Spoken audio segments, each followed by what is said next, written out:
আর এইখানে কেউ কোনো খারাপ কাজ করলে কিছু লোকেরা শুধু বলে এ শাহজাহান চৌধুরীর মানুষ আল্লাহর লানত, আল্লাহর লানত। যারা এই কথাগুলো বলেন আমি আল্লাহর কাছে বিচার দিয়েছিলাম, আল্লাহর কাছে বিচার দিলাম যে এই কেউ কাজ করলে এবার শাহজাহান চৌধুরীর মানুষ ইভেন করেন।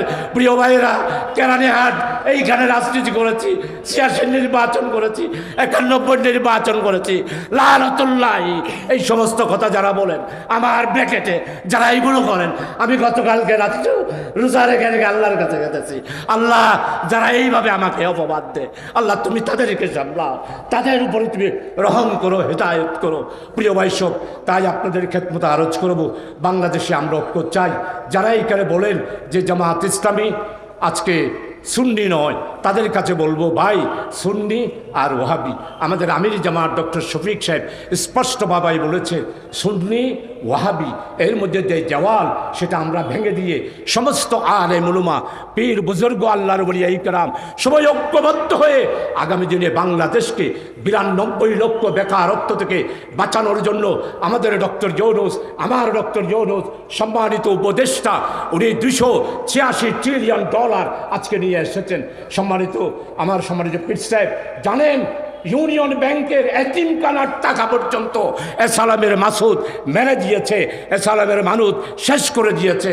তাই আপনাদের সবার কাছে অনুরোধ করব, আসুন বাংলাদেশে আগামী দিনে আমরা যেই স্বপ্ন দেখছি সেই স্বপ্ন বাস্তবায়িত করার জন্য সবাই ঐক্যবদ্ধভাবে আপনাদের খেদমতে আরজ করব। আর কোনো দলাদলি নয়, আর কোনো মারামারি নয়, আর কোনো সন্ত্রাস নয়। আমরা বাংলাদেশটাকে বাঁচাই। 92 লক্ষ মানুষ, আজকে 30 লক্ষ মানুষ শহীদের যেই স্বপ্ন, আমার বৈষম্য বিরোধী ছাত্র আন্দোলনের 1583 জন, 124 জন শিশু কিশোর, 30,000 মানুষ আহত হয়েছে, পঙ্গুত্ব বরণ করেছে।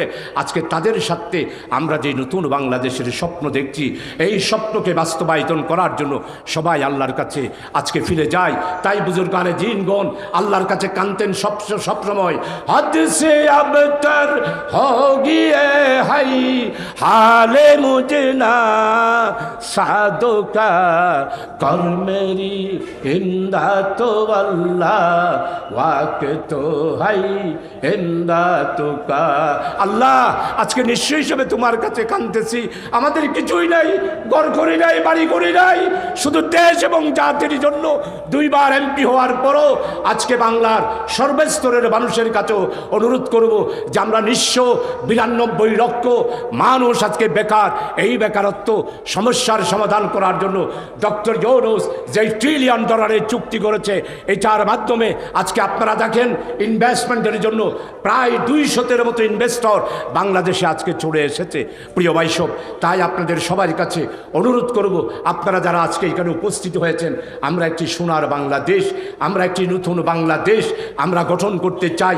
সেই বাংলাদেশ গঠন করার জন্য আজকে আমাদের একটি মাত্র স্লোগান, সেটা হলো ন্যায়, ইনসাফ, বৈষম্যহীন ওয়েলফেয়ার স্টেট। তাই আজকে আমাদের বৈষম্য বিরোধীর স্লোগান, দিল্লি না ঢাকা, দিল্লি না ঢাকা, দিল্লি না ঢাকা।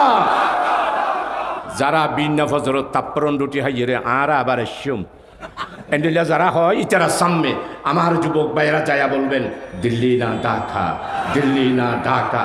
বলতে পারবেন না? এখন আর দিল্লির গোলামি নয়, আমরা ভারতের সাথে সম্পর্ক চাই, কিন্তু আমাদের স্বাধীনতা, সার্বভৌমত্ব, আমার ঢাকার ঐতিহ্য অনুসারে বাংলাদেশকে সাজানোর জন্যেই আমরা ঢাকার প্রেসক্রিপশন নিয়েই আগামী দিনে বাংলাদেশকে সাজাবো। প্রিয় ভাইসব, আপনাদের সবার কাছে দোয়া চাই, সবাই মিলেমিশে ঐক্যবদ্ধভাবে আমাদের এই চট্টগ্রাম, আমাদের ওলিউল্লাহর চট্টগ্রাম, এই চট্টগ্রাম পীর বুজুর্গদের চট্টগ্রাম, এই চট্টগ্রাম ওলামায়ে কেরামের চট্টগ্রাম, এই চট্টগ্রাম তৌহিদি মুসলমানদের চট্টগ্রাম। তাই ঐক্যবদ্ধভাবে আগামী দিনে বাংলাদেশের নতুন স্বপ্ন বাস্তবায়িত করার জন্য সবাইকে আহ্বান রেখে আপনাদের সবার কাছে দোয়া আছে, আমি আপনাদের কাছ থেকে বিদায় নিচ্ছি। ওয়ামা তৌফিক ইল্লা বিল্লাহ। আসসালামু আলাইকুম ওয়া রাহমাতুল্লাহ।